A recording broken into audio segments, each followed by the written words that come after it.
She gently knocks. "Hey, hun. Food's just about ready," she notifies. "Okay," a muffled Wataf responds. The tone used pulls at Simone's heart in a very concerning way.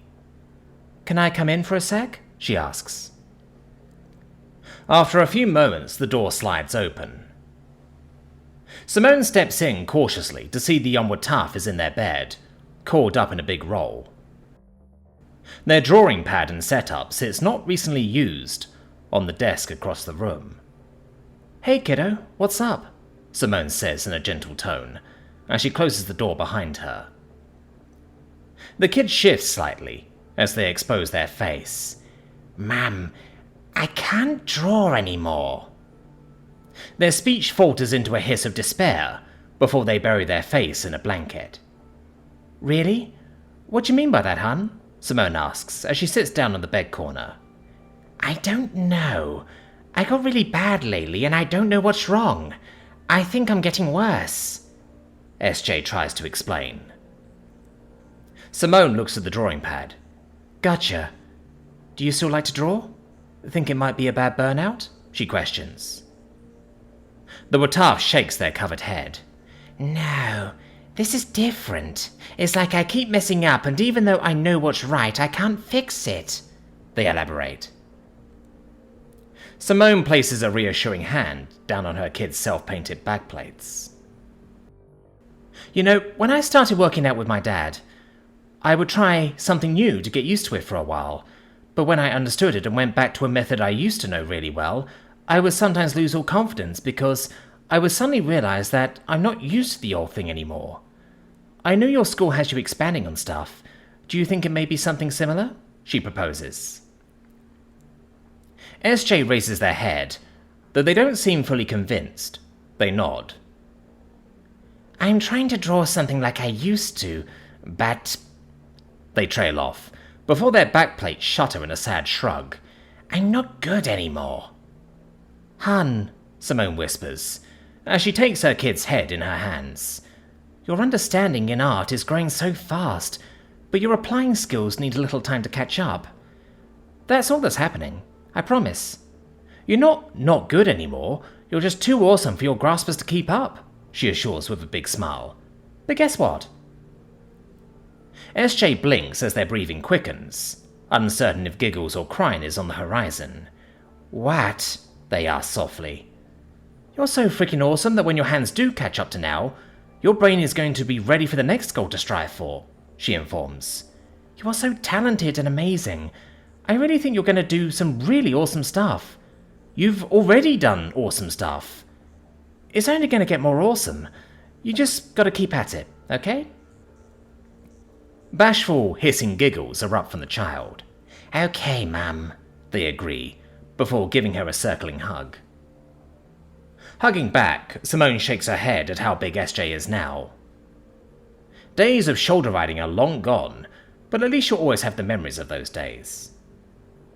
"I love you, kiddo," she says warmly. "Can you do a small favor for me?" she then asks. "Sure, what?"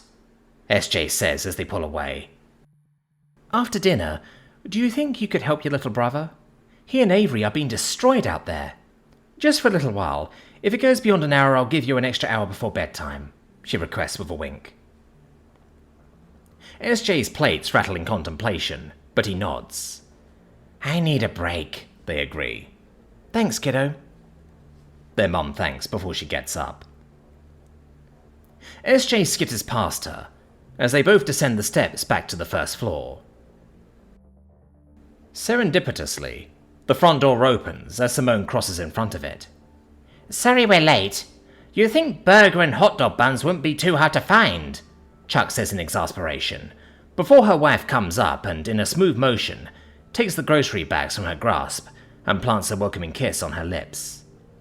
"Just in time," Simone chuckles softly, as she places her occupied hands against the Callie's rear end and rocks her side to side in a loving dance.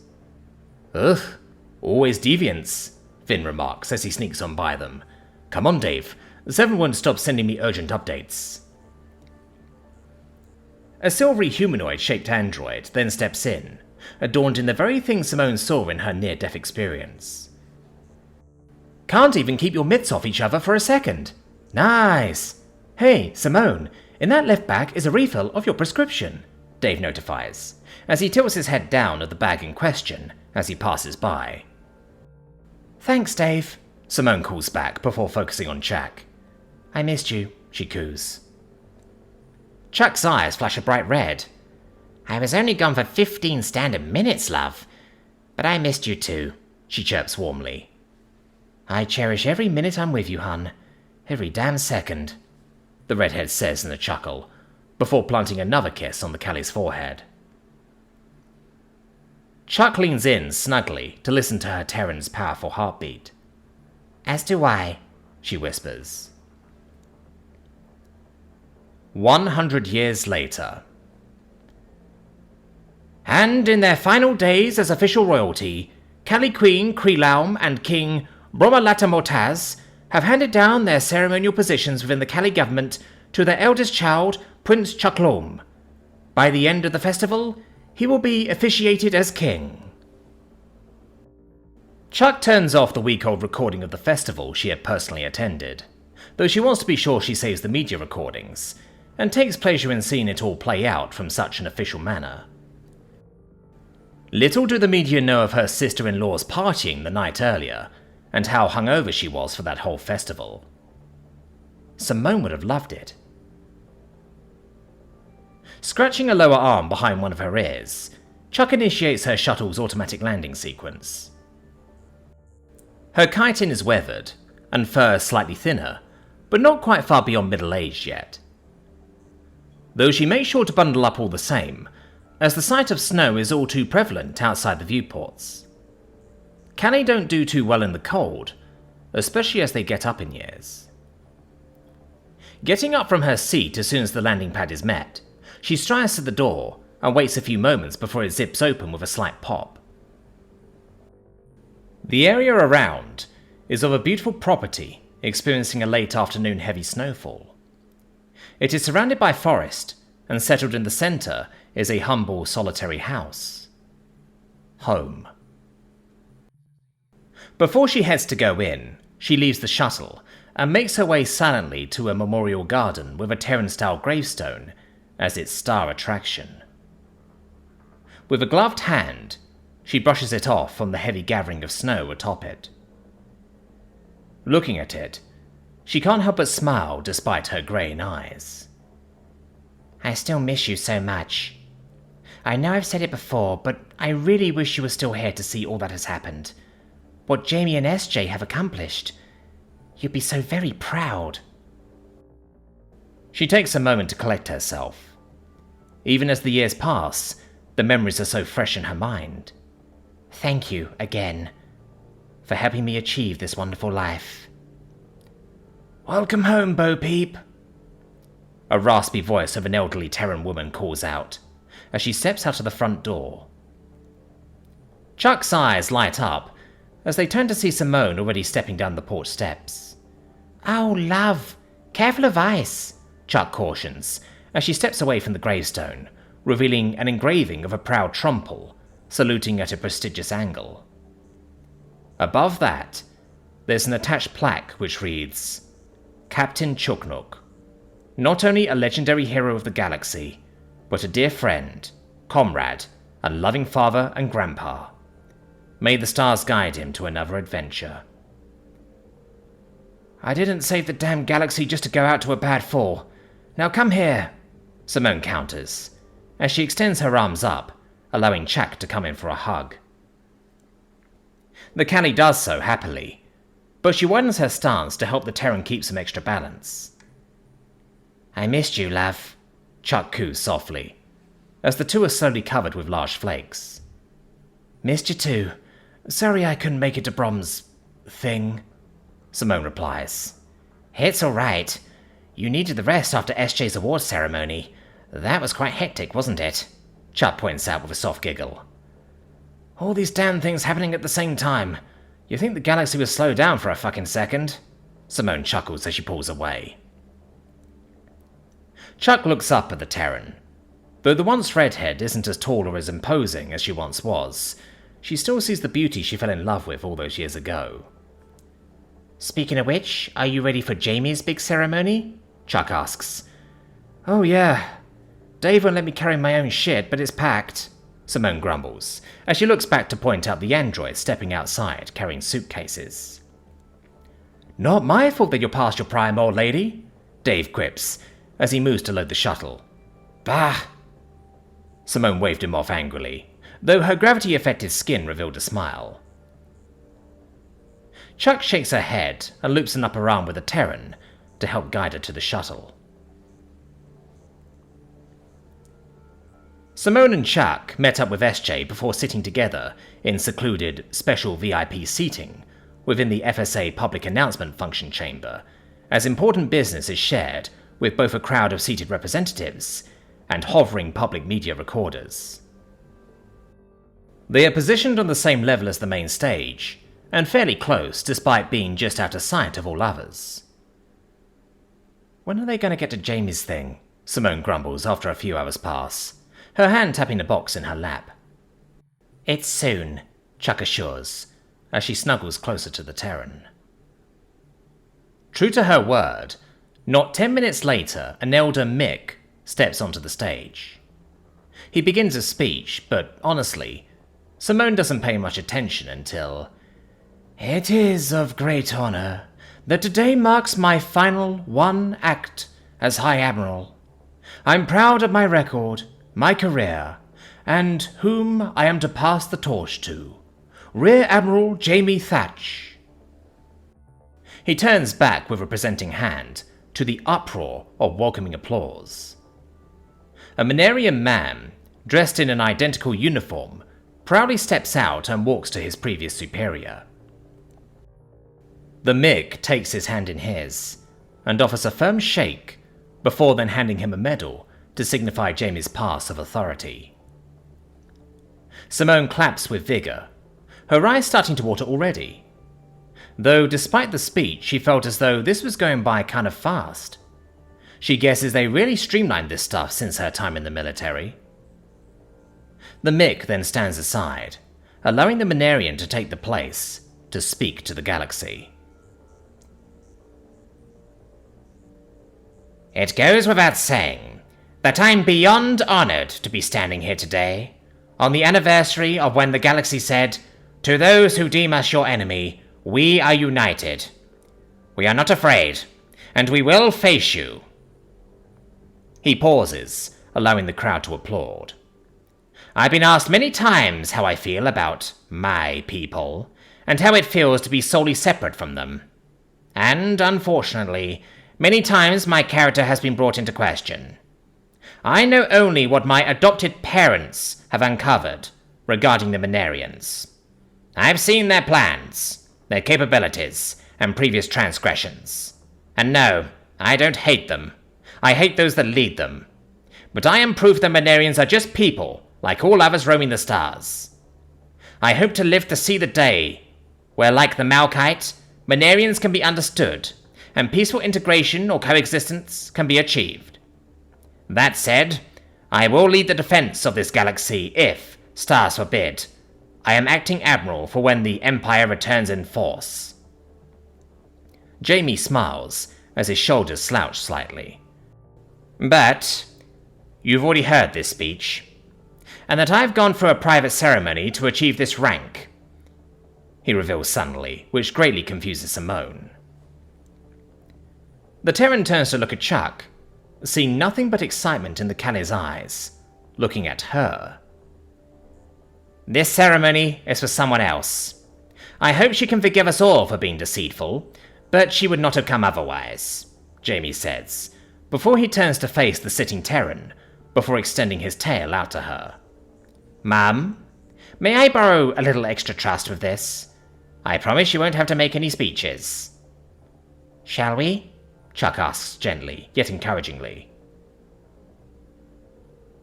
Raising an eye tuft at her wife and children, she nods once. With Chuck's assistance, she stands up and moves forward to accept the tail grasper in her hand. Once she accepts it, Jamie guides her next to him before giving her a big, enveloping hug. You're lucky I'm in a good mood. What's this about? Simone grumbles, before realizing something. Wait, hold on. We're doing my thing first if you're going to throw this old lady for a loop. Jamie pulls away and smiles before eyeing the box. His brow furrows slightly, but not in a negative way. What's this? He asks. Something every admiral needs, Simone says, before clicking the box open. Inside is a Trumple's captain's hat. Jamie's wings tremble slightly in shock.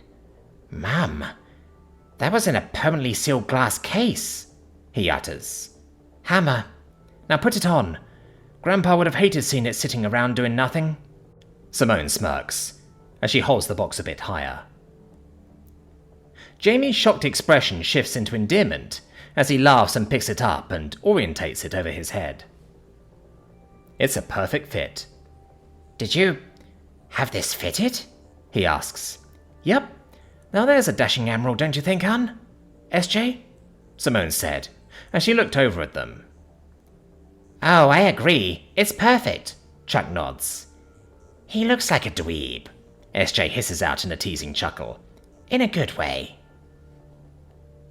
Rolling his eyes, Jamie adjusts it proudly on his scalp, before turning to the crowd of onlookers.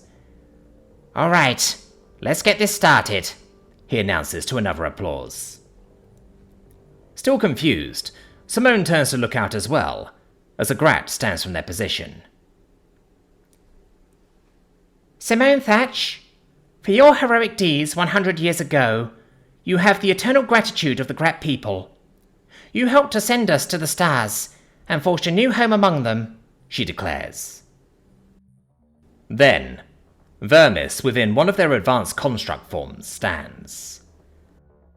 Thatch, we have told you of how grateful we are to you on many occasions, and we are elated as ever to do so again. Upon our first meeting, when you spoke a dream of peace within us, and then helped guide our path ahead, we have achieved it. There may be peril ahead, but we are ready to stand amongst the stars as allies and friends. As our first true friend. Thank you. Then Akali stands. Simone Thatch, a century ago, you not only saved our royalty, but also ensured our honorable path ahead was restored. We will be forever in your debt. One by one, representatives of every FSA nation stood to offer their thank you on behalf of their people. Then, when FSA species ran out, screens began to appear of central species, fluidly continuing the chain directed at this single, elderly Terran woman.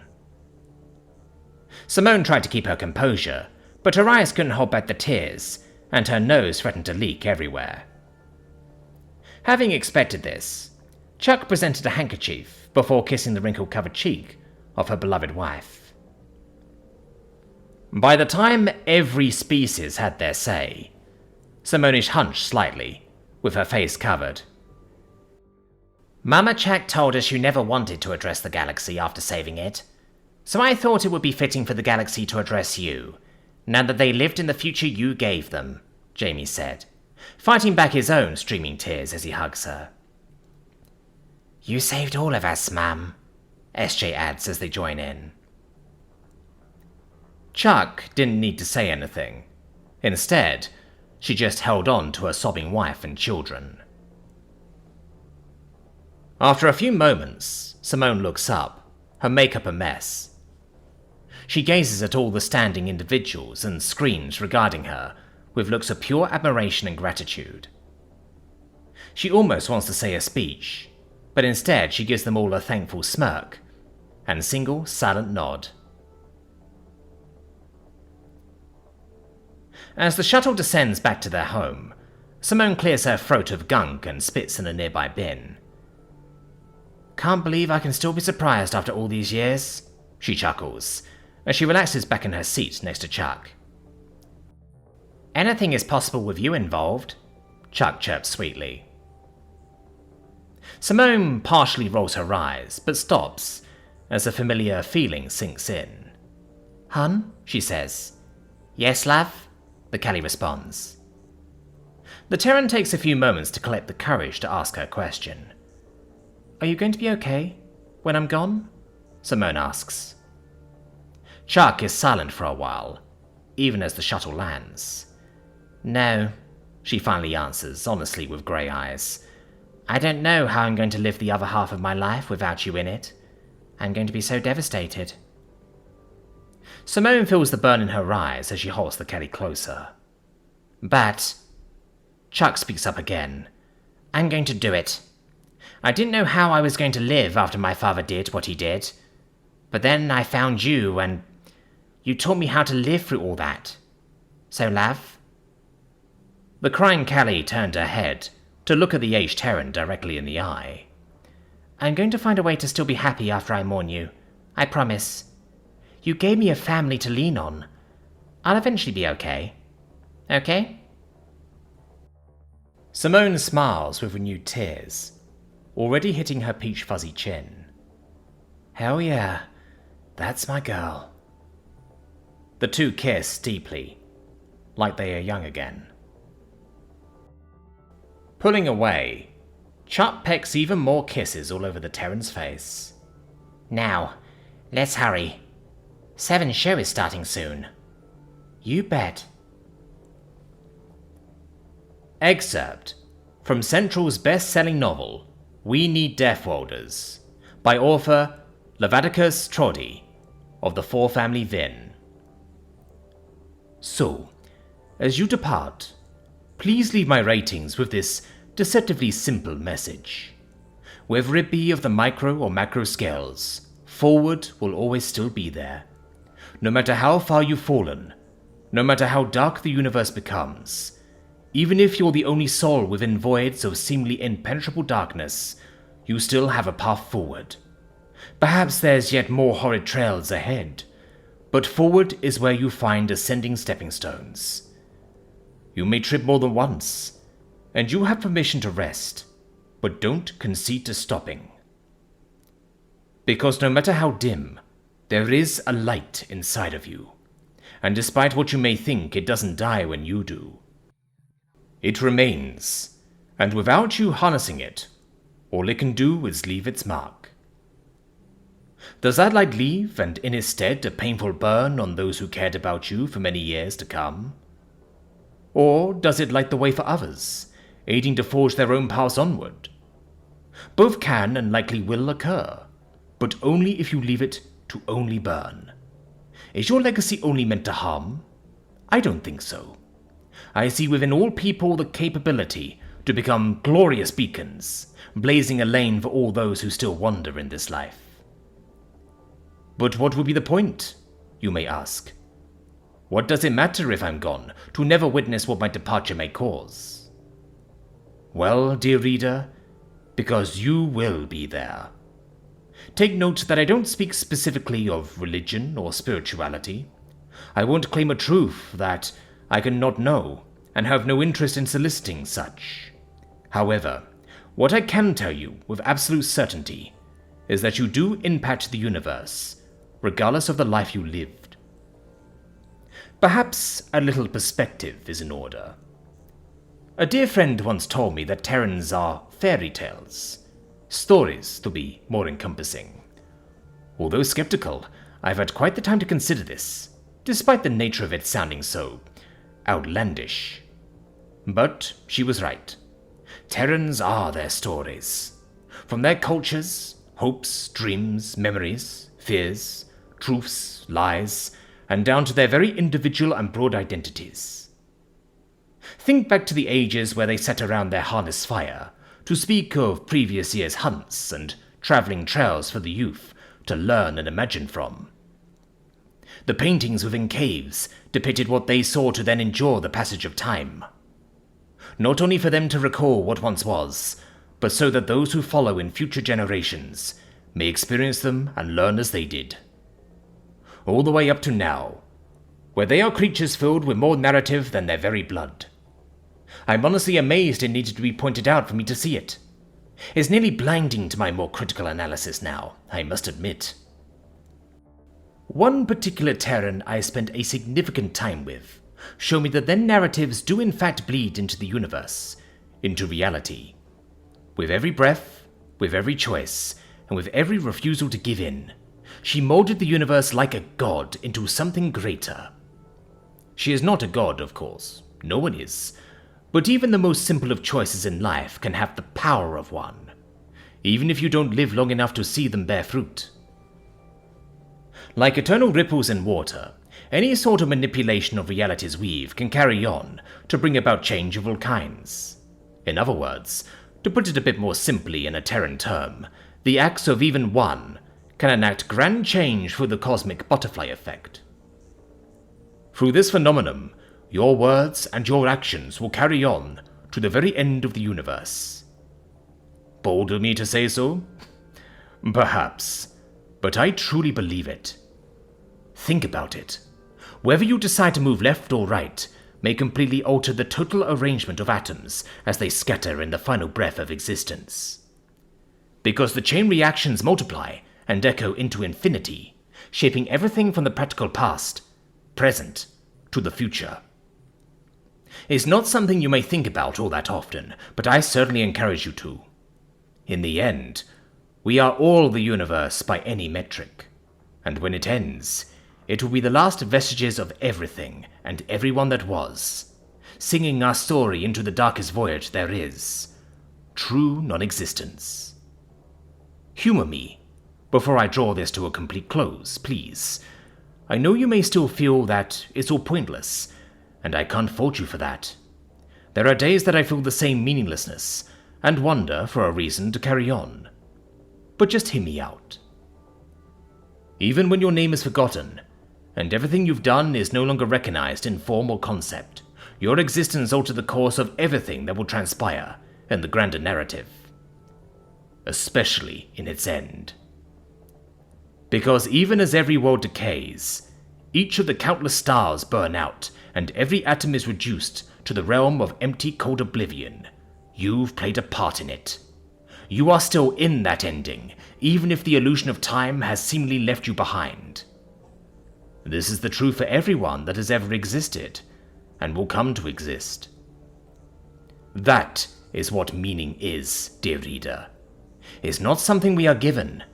It is something we live, and something that we create for ourselves. It is often said that the universe is an infinite, unfeeling, cold, dark place that completely lacks meaning. This simply isn't true, in my view. As I've stated, we are the universe, and such a small yet beautiful part of it we are. Even as our part fully fades away, the universe itself still gives itself that meaning, and will carry the echoes until the ultimate conclusion. What of after the end? Well, dear reader, I can't say, nor do I really think it matters. Will there forever be non-existence? Or perhaps a start to a new beginning? Impossible to know. Regardless, would it be fair to say that the next story written should allow us to rest satisfied with our own? I'd certainly be satisfied if I were given the impossible consciousness to perceive such, but that's just me. This was quite the adventure to write, and has helped me grow as an individual as I put text to document. I have minor regrets and acknowledge the mistakes I made along the way, but I don't regret the beginning, the journey, or the ending. May the stars guide you on this adventure of life, where you shape your meaning to yourself and the universe at large. I encourage you to enrich it with empathy, understanding, love, and when necessary, resistance to those who promote harm against the harmless. And of course, thank you so much for reading.